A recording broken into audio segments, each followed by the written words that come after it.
Salut à tous. Aujourd'hui on se retrouve avec le Big Doudou qui lui a pas trop optimisé sa testo parce que malheureusement il a été castré. Alors il a été castré avant que ça devienne nos chats mais bon je vais pas rester là-dessus. Aujourd'hui tu es venu pour savoir comment avoir une testo de top 1% naturellement. Comment optimiser ta testo de manière à performer au mieux, à avoir de la clarté mentale et généralement à porter tes couilles littéralement. C'est-à-dire avoir du courage dans ta vie, oser faire ce que tu as envie de faire. Alors déjà, je vais commencer par te dire que ton point de vue est erroné. C'est pas que la testo qui va t'amener là. Il y a plein d'autres hormones qui vont jouer, plein d'autres hormones mâles, DHT, etc. Tout ce qui est androgène va t'aider. Mais je vais quand même te donner un guide. Et en fait, tout ce que je vais te dire aujourd'hui va te permettre à la fois d'optimiser ta testo et aussi d'optimiser plein de choses dans ta vie. C'est pour ça que souvent, tu vas me voir faire des vidéos, par exemple, comment vivre plus longtemps, tu vois, et je vais te donner un conseil d'améliorer ton cycle circadien, et c'est le premier conseil que je vais te donner aujourd'hui sur la testo, parce que, en fait, tout est lié, tout se rejoint au final, et en optimisant un aspect de ta vie, tu vas en optimiser un autre, et au final, tu n'auras pas besoin de faire des morning routines de 2 heures, tu auras juste besoin d'avoir pris des bonnes habitudes de vie de base, et compris des principes. Alors maintenant, comment optimiser ton cycle circadien pour avoir une meilleure testo? On le sait, le manque de sommeil réduit ta propension à gagner de la masse musculaire, réduit la propension de euh, tes gonades à produire des spermatozoïdes, à produire de la testostérone, à produire généralement des androgènes.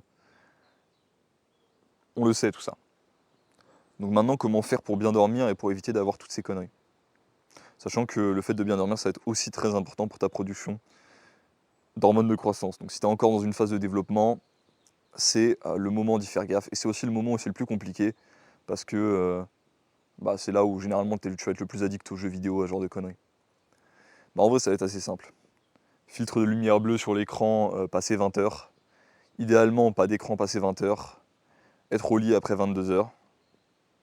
Je te dis tout ça, hein, c'est pas forcément des règles que je moi-même réussis à respecter de manière stricte, mais c'est du moins ce que tu dois essayer d'atteindre et ce dont tu dois essayer de te rapprocher.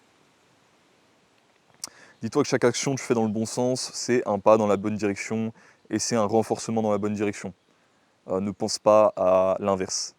Si tu fais une connerie, c'est ok, fais un pas dans la bonne direction et pas que ça annulera ta connerie, ça annulera pas ta connerie, mais ça renforcera le comportement opposé. Donc, ouais, évitez de manger 2 heures avant de te coucher, évidemment, parce que sinon tu seras en pleine digestion et c'est pas très bien pour ton sommeil. Sauf si tu manges des produits qui sont vraiment très très faciles à digérer. Donc typiquement tout ce qui va être tartare, ce genre de choses. Vu que c'est très léger sur l'estomac, c'est pas un souci. Maintenant, le deuxième point sur le cycle circadien, ça va être stresser le matin, relaxer le soir. Qu'est-ce que ça veut dire? Ton cycle circadien, il va être réglé vis-à-vis de tes cycles hormonaux en grande partie. Et un de ces cycles hormonaux, ça va être le cycle du stress et le cycle de la mélatonine. Pour que ton corps se mette en mode sommeil, produise de la mélatonine et fasse toutes les bonnes choses qui vont faire que tu vas bien faire dodo, que tu vas faire de beaux rêves, il va falloir que tu ne sois pas excessivement stressé.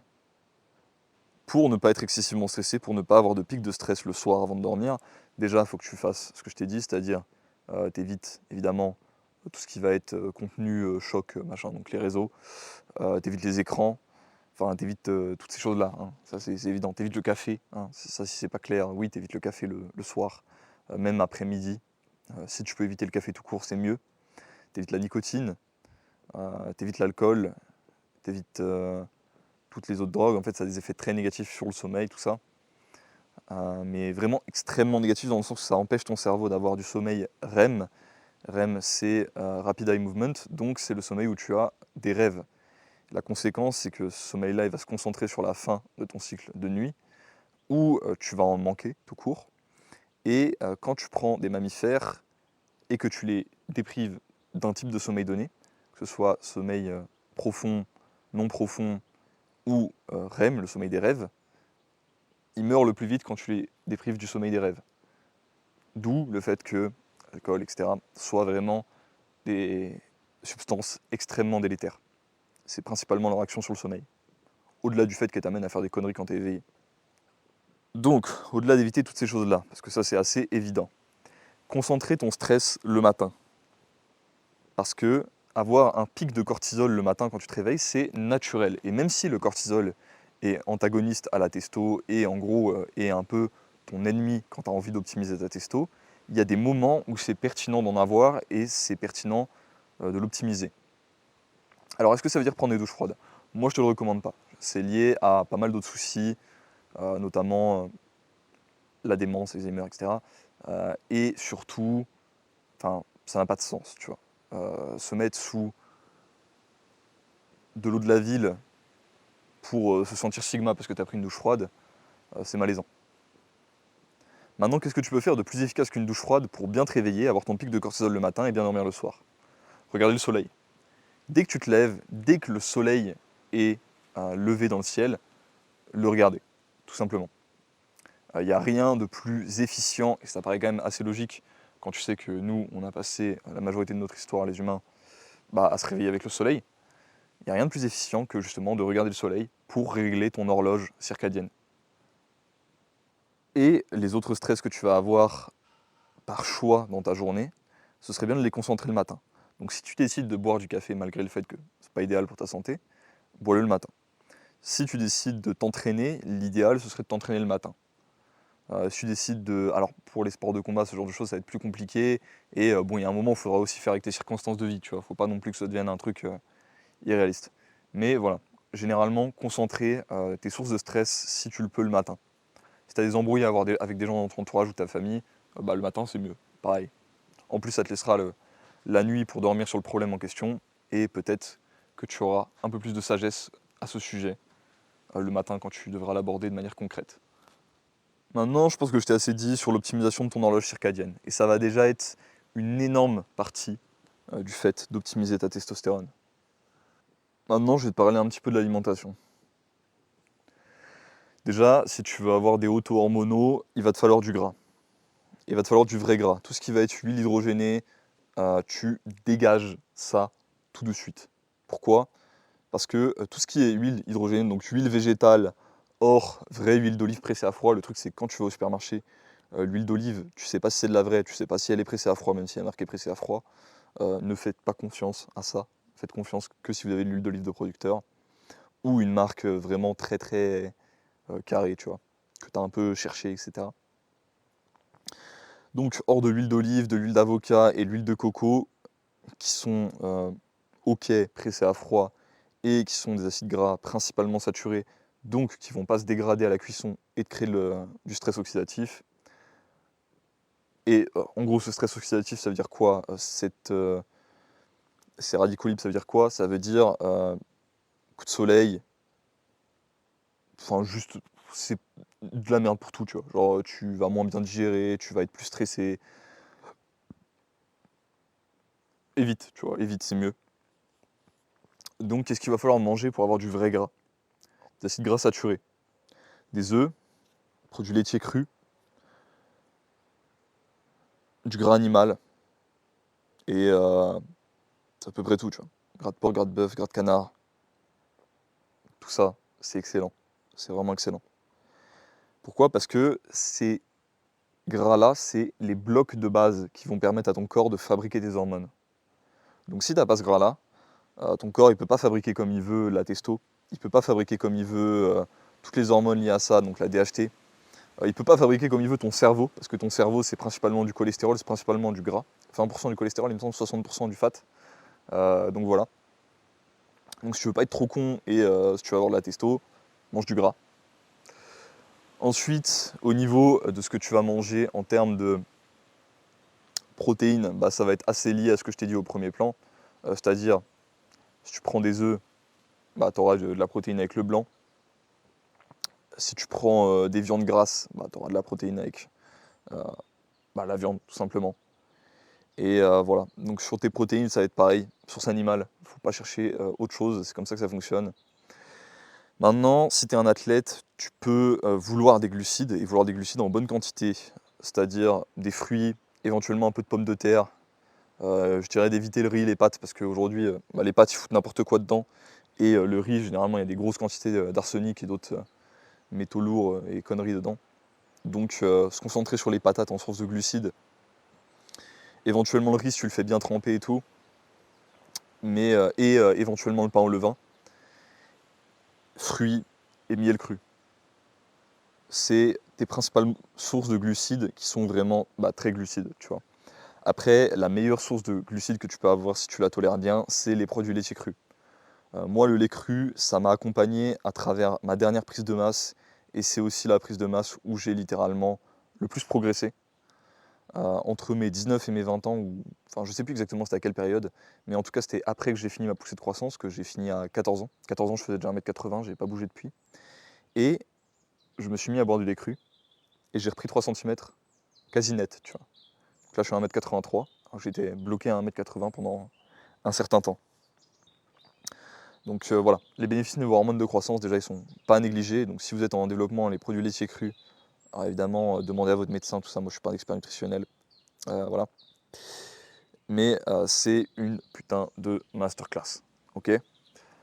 En plus de ça, tu as tous les glucides qu'il te faut, donc tu n'es même pas obligé de blinder derrière les patates, etc. Moi, j'ai tendance à en bouffer quand même un peu le soir, justement, parce que ça facilite le sommeil, tu vois, le fait d'avoir un petit pic de glycémie, ça te met KO derrière. Mais voilà, c'est vraiment pas obligatoire, tu vois. C'est pas un truc, c'est pas un absolu. Et si t'es pas un athlète, si t'es pas quelqu'un qui veut performer, qui veut faire de la muscu, qui veut faire un sport de combat ou quoi que ce soit, t'es pas nécessairement obligé de maxer les glucides. J'irai pas jusqu'à dire de faire de la cétose parce que je pense que c'est une erreur, tu vois. Parce que dans un environnement naturel, quand tu chasses un animal, il y a encore du sucre dedans, il y a du glycogène musculaire dans la viande, dans le foie, etc. Donc, je pense pas que ce soit non plus une bonne idée de faire une diète cétogène. Je pense que c'est une erreur. Mais tu peux te permettre d'avoir beaucoup moins de glucides, autour de 50 à 100 grammes par jour, tu vois. Il suffit d'un peu de lait cru ou d'un peu de miel avec ce que tu as mangé comme produits animaux et tu seras calé. Je t'ai parlé de fruits, pourquoi je t'ai pas parlé de légumes? Antinutriments, voilà, les légumes, globalement, si on n'aime pas ça quand on est enfant, naturellement, c'est parce que c'est toxique. Voilà, les légumes, moi je mange pas. Alors légumes, j'entends au sens botanique. Le concombre est un fruit, la tomate est un fruit. Voilà, on s'entend bien. Maintenant, une fois que tu auras fait cette partie-là, qui aura à la fois amélioré ta digestion, ta production d'hormones, ton sommeil et tout le reste, tu auras déjà optimisé peut-être, allez, 70% de ce qui est le plus important pour ta testo. De concret. Parce qu'il y a des éléments un peu plus principiels, on va dire, c'est des éléments plus de la manière dont tu vis ta vie qui vont être aussi extrêmement importants. Et sans lesquels ces éléments-là seront une fondation qui ne mène à rien. Maintenant, tes vêtements. Tes vêtements, il faut qu'ils soient en tissu naturel. Polyester, microplastique, BPA, voilà, tout ça on évite. Tout ce qui est plastique, on évite. Alors je te dis ça, je crois que c'est un vieux t-shirt Decathlon que j'ai encore, qui, il me semble, a 5% de polyuréthane ou je sais pas quoi. Pourquoi? Parce que, ce que je te dis, je l'applique progressivement. Il faut que tu l'appliques progressivement aussi. Si je te dis de changer toute ta garde-robe, à moins que tu sois blindé de thunes, moi c'est pas mon cas, c'est pas réaliste, tu vois. Tu vas pas te dire, tu vas te dire ah ouais, je vois le prix des produits 100% coton, 100% lin, etc. Ça coûte une blinde. Je vais le faire progressivement. Bah, c'est pareil. Moi, je le fais progressivement. Dès que j'ai un truc en élastane ou quoi qui meurt, je rachète plus rien maintenant de vêtements où il y a du plastique. J'achète que des vêtements en tissu naturel. Mais ceux que j'ai déjà, bah, j'attends juste qu'ils meurent naturellement, tu vois. Qu'ils se fassent déchirer ou que je sais pas quoi. Et quand ils doivent aller à la poubelle, ils vont à la poubelle et sont remplacés par du tissu naturel. Et je te recommanderais de faire la même chose, sauf avec les sous-vêtements. Parce que les sous-vêtements, vu que c'est en contact directement avec tes gonades, etc., et que c'est les zones aussi où tu risques d'absorber le plus de choses, c'est extrêmement important qu'ils soient déjà lâches, parce que le fait qu'ils soient comprimés, qu'ils te compriment les testicules, ça réchauffe tes testicules et ça les empêche de produire des spermatozoïdes, de la testo, etc. Hein, voilà, la chaleur, c'est pas bon pour les testicules, c'est pas pour rien qu'elles sont hors du corps. Donc il faut qu'elles soient larges, ça c'est essentiel, et en 100% coton. Donc voilà, c'est un investissement à faire, c'est des caleçons. Je te demande quand même pas des tonnes d'investissement financier dans cette vidéo, tu vois. Et des caleçons, tu les trouves où t'en trouves sur Amazon, des 100% coton, t'en trouves... Il y a des marques, tu vois, qui essaient de faire genre le caleçon français, je sais pas quoi, j'en ai vu plein passer. Généralement, ils n'ont pas une qualité meilleure et ils te font payer le triple du prix. Donc moi, je te dirais de pas trop te casser la tête et juste d'aller à ton magasin de vêtements le plus proche et de trouver des caleçons 100% coton.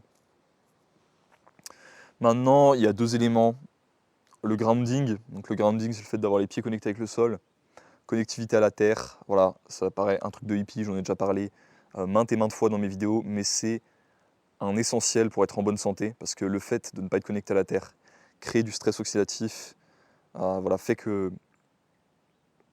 Alors, je ne sais pas quelle est l'explication, il me semble que c'est lié à l'électricité statique notamment, le fait de ne pas avoir de lien à la terre, littéralement. Mais voilà, le fait de toucher la terre, tu vois, d'avoir une connexion directe avec la terre, réduit ton stress et te rend généralement plus à l'aise mentalement. En fait, ça favorise à peu près tout, tu vois. Ta santé mentale qui va avoir un impact sur ta santé physique, sur derrière les envies que tu vas avoir alimentaires et les choix que tu vas faire. Donc c'est extrêmement important. Et si tu ne me crois pas, il y a des revues et des revues d'études qui ont été faites sur le sujet. C'est plus un secret, les gars. Tapez grounding.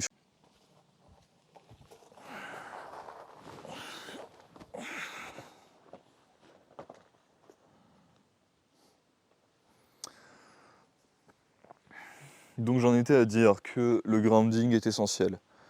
Maintenant, le deuxième élément dont je veux te parler, et c'est peut-être un des autres plus importants dans la liste, je dirais peut-être aussi important que l'alimentation, qui est liée au sommeil et à l'alimentation d'ailleurs, parce qu'il va favoriser ta digestion, c'est le soleil. Prendre le soleil autant que tu le peux. Crème solaire, non. Encore une fois, demande à ton médecin, blablabla. Mais vraiment, crème solaire, non.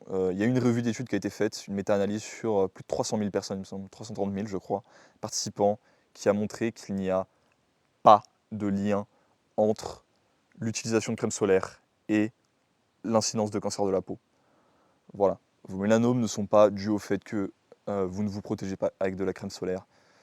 Ça a été à nouveau prouvé. Pour ceux d'entre nous qui se renseignaient un peu, on le savait déjà. Mais voilà, maintenant, même les milieux mainstream ne peuvent plus le cacher. Et pourtant, les dermatos vont encore te dire de tout le temps mettre de la crème solaire et vont te dire que... enfin bref, c'est comme les médecins qui vont encore te dire qu'il ne faut pas manger d'œufs parce qu'il y a du cholestérol. C'est hallucinant. Mais bon, c'est la vie, hein. Les choses prennent du temps à évoluer. Donc voilà, prendre le soleil. Pourquoi? Parce que je t'ai dit pourquoi c'était pas vrai qu'il fallait pas prendre le soleil. Mais pourquoi prendre le soleil? La vitamine D, on t'en a déjà parlé maintes et maintes fois. C'est pas une vitamine, la vitamine D, c'est une pro-hormone. C'est-à-dire qu'elle va favoriser ta production de testostérone et énormément de mécanismes dans ton corps. Elle agit comme une hormone dans ton corps. Donc rien que par le fait d'être dans le soleil, ton corps crée littéralement une hormone qui va te donner de la volonté, qui va favoriser ta production de testo et en fait qui va être juste excellente pour toi. Maintenant, il y a aussi la production de mélanine. La production de mélanine, tu me diras, ah oui, mais je m'en fous de devenir noir, en gros, tu vois, parce que la production de mélanine, elle est liée au teint de ta peau. Sauf que la production de mélanine, c'est pas que ça, c'est pas que le teint de ta peau, tu vois. D'ailleurs, plus tu as de mélanine, plus il faut que tu t'exposes au soleil, parce que ce sera plus dur pour toi d'avoir ton quota de vitamine D, parce que ta peau absorbe moins à cause ou grâce à la mélanine qui te protège des rayons UV. Mais bref, pourquoi la mélanine elle est importante? Elle a des fonctions hépatiques, elle a des fonctions autres dans le corps que je ne saurais pas citer parce que là pour le coup, je n'ai pas fait les recherches, mais elle a énormément d'autres fonctions dans ton corps que juste le teint de ta peau. Elle sert à la fonction de plusieurs organes et en fait elle est essentielle. Les bébés dont la mère n'ont pas été exposées au soleil pendant la grossesse suffisamment ont un déficit de leur capacité à produire de la mélanine et derrière sont à plus haute incidence de problèmes de foie et de cancer de la peau. Maintenant, il y a une dernière hormone, la gréline. La gréline, c'est quoi? C'est une des hormones de la faim. Il y a la leptine et la gréline. Je ne sais plus c'est laquelle des deux. Il me semble que c'est la gréline qui régule le fait de ne plus avoir faim, donc qui te donne la sensation de satiété. C'est aussi un peu pour ça que généralement en été, on a un peu moins envie de manger qu'en hiver. C'est aussi parce que, alors ça peut être parce qu'il fait chaud évidemment, mais c'est aussi parce que justement on a une plus grande production de gréline, parce que celle-ci est favorisée par le soleil. Alors me demande pas, je ne connais pas les mécanismes. Je sais que c'est le cas, mais je ne connais pas les mécanismes. Pourquoi c'est important? Parce que derrière, la gréline, elle va faire que tu vas plus facilement avoir de la satiété, donc tu vas être plus satisfait par ta nourriture. Elle a aussi d'autres fonctions, évidemment. Il me semble que la gréline aussi a des fonctions hépatiques. Et en plus de ça, en fait, si tu n'as pas envie d'être trop gras, alors évidemment, il faut un peu de gras pour être en bonne santé, ça j'en ai parlé maintes et maintes fois aussi, hein, mais si tu manques de gras alimentaire et si tu manques de gras sur ton corps, ta production hormonale ne va pas bien se faire.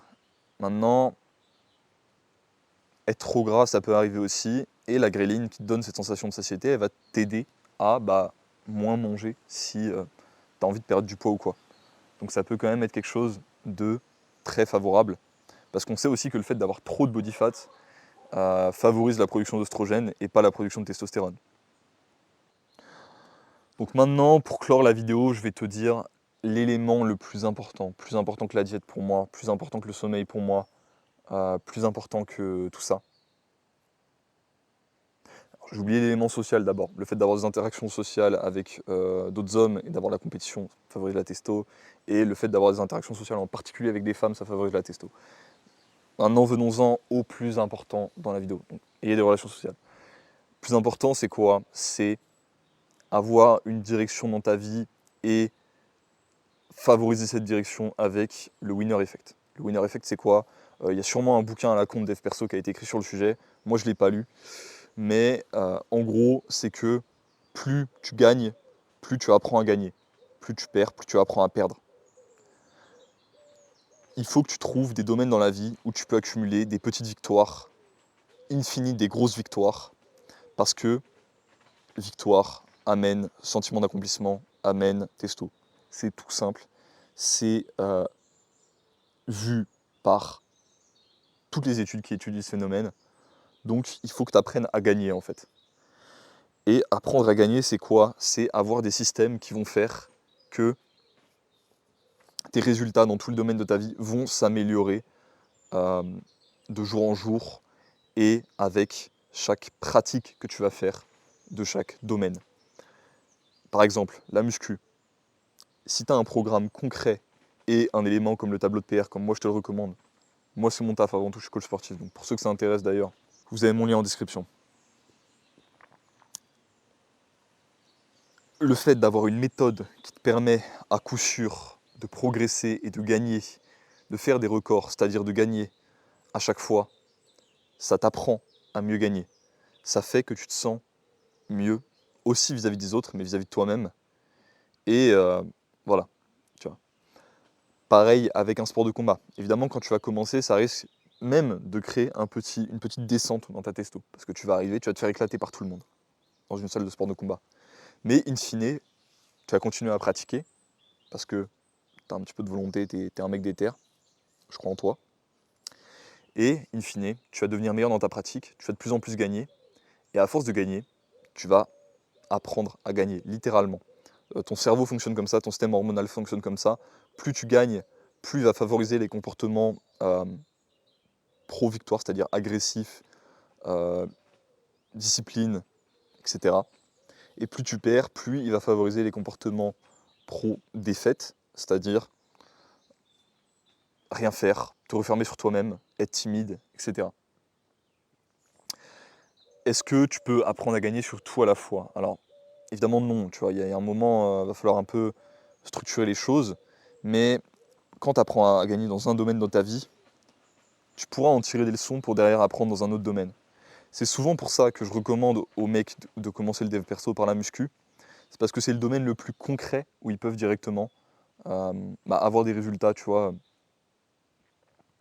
qui ne laissent pas de doute, tu vois, qui les laissent seulement avec un sentiment d'accomplissement, excuse-moi, ou avec un sport quelconque, hein, ça peut être un sport de combat aussi, mais généralement de commencer par le sport. Et la muscu, c'est très bien parce que ça leur donne des résultats chiffrés, c'est-à-dire « Ah putain, j'ai rajouté 20 kilos sur mon soulevé de terre, je me sens fort », tu vois. Alors que, je sais pas, si tu as commencé par la littérature, tu peux avoir un sentiment d'accomplissement, tu peux avoir un sentiment d'amélioration. La littérature peut te rendre plus haut testo, évidemment, mais c'est un peu plus compliqué, tu vois, surtout au début. Donc ce winner effect, il va être essentiel. Apprendre à gagner dans une chose, t'apprendras à gagner dans plusieurs choses. Et plus tu auras de domaines dans la vie dans lesquels tu auras gagné, dans lesquels tu auras appris à gagner, à progresser, à évoluer jusqu'à un haut niveau, plus ce sera facile dans un nouveau domaine de passer de mauvais à meilleur vite.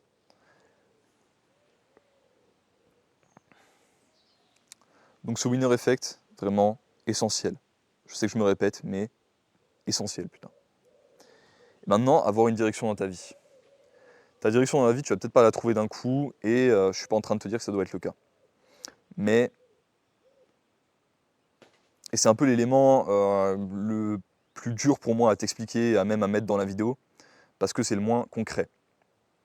Mais généralement, le fait d'avoir une mission, d'avoir des responsabilités vis-à-vis de personnes, que ce soit dans ton entourage ou autre, est essentiel pour que tu maintiennes tout le reste de la pyramide et que derrière, en fait, tu sois en bonne santé et même juste que tu te sentes bien au-delà d'avoir une testo haute parce que ta vie a un sens.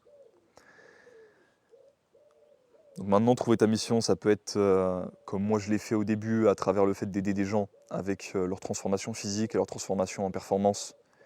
Et comme je le fais encore maintenant d'ailleurs, ça peut être plus récemment pour moi d'avoir des responsabilités vis-à-vis de mon entourage, vis-à-vis de ma communauté. Et en gros d'aider les gens autour de soi, tu vois. Une des meilleures manières peut-être d'avoir ça, c'est de devenir père pour un homme ou de devenir mère pour une femme. Je pense que c'est la plus haute forme de responsabilité et de, si tu accomplis ta mission derrière, de réussite. Ça peut être avoir une entreprise, ça peut être plusieurs de ces choses à la fois, évidemment. Mais l'idée, c'est qu'il faut que tu aies une mission, au moins une.